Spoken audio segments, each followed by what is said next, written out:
By day, she leads. By night, she endures. In the vibrant markets in Kurung Kumey of Arunachal Pradesh, you might notice someone like Licha. She doesn't just walk through the crowd, she commands it. Her voice is firm. Her presence is steady. People listen when she speaks. She negotiates. She organizes. She earns. To an outsider, she looks like proof of progress, a society where women are visible, active, and empowered. But follow her home, past the noise of the market, past the familiar paths, into the quiet of the hills. And a different story begins. A story not of visibility, but of control. This is Licha's story. And through her, we begin to see a system in transition. A system where strength in public does not always translate to freedom in private. The promise. Licha's story did not begin with struggle. It began with belief. I was happy in the beginning.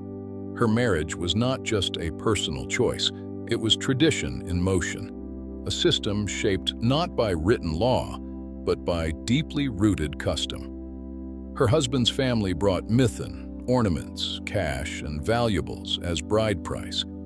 To an outsider, it may look transactional, but to Licha, it meant something else: security, stability, belonging. In a region where survival once depended on strong family alliances, this system made sense.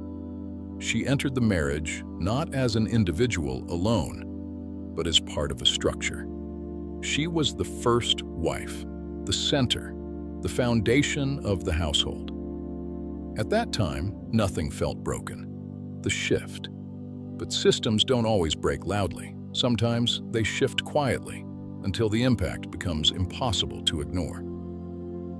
A few years into the marriage, her husband brought home another wife, then another, then another. Under Nyishi customary practice, this was not considered wrong. It was accepted, normalized, even expected in certain contexts. And every time Licha questioned it, the response was the same. This is our way. Adjust. Be patient. So she tried.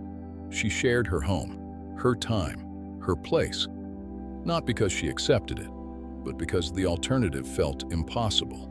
Because leaving came with a cost that was not just emotional, but financial.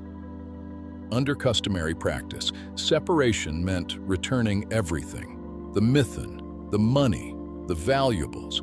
Freedom had a price, and for many women, that price is too high to pay: the conflict.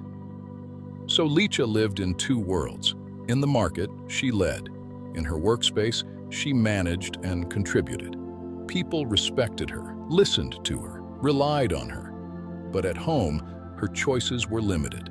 Her voice had boundaries.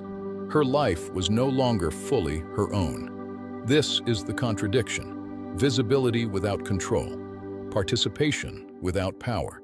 What once gave her security now held her in place.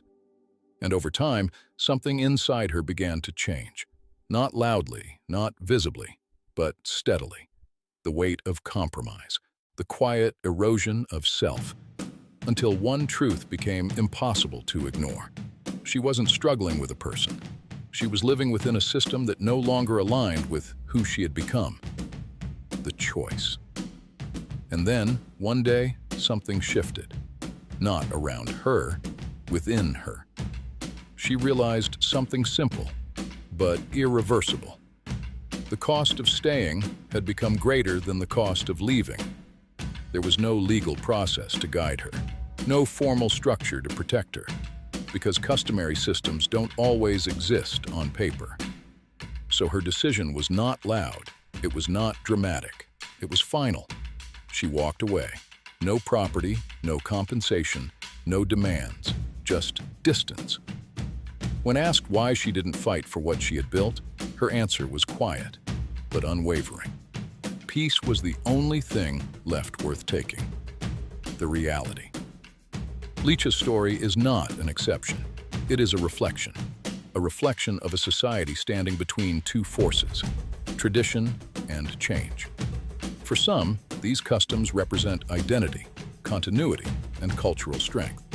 For others, they represent limitation, imbalance, and a lack of choice. The truth is not simple. It lives somewhere in between. The practice of polygyny, once tied to survival, labor, and alliance building, is changing. Modern education is reshaping perspectives. Younger generations are asking questions. Women are speaking up, and debates around rights, agency, and equality are becoming harder to ignore. But change is slow, and for many women, choice is still constrained by cost. Not every woman leaves, not every woman can. But every story like Licha's does something powerful. It creates a crack, a small but irreversible shift in what once felt unquestionable. And cracks, over time, reshape systems. At Grassroots Lens, we don't just observe communities, we listen to the lives within them. Because real empowerment is not measured by visibility in public, but by freedom in private. If this story made you pause, stay with us. Because sometimes, the strongest systems hide the quietest struggles. And sometimes, the most powerful change begins with one quiet decision. Think on it. We'll see you in the next one, about another struggle of Kasi Kudu and her matrilineal lineage and responsibilities.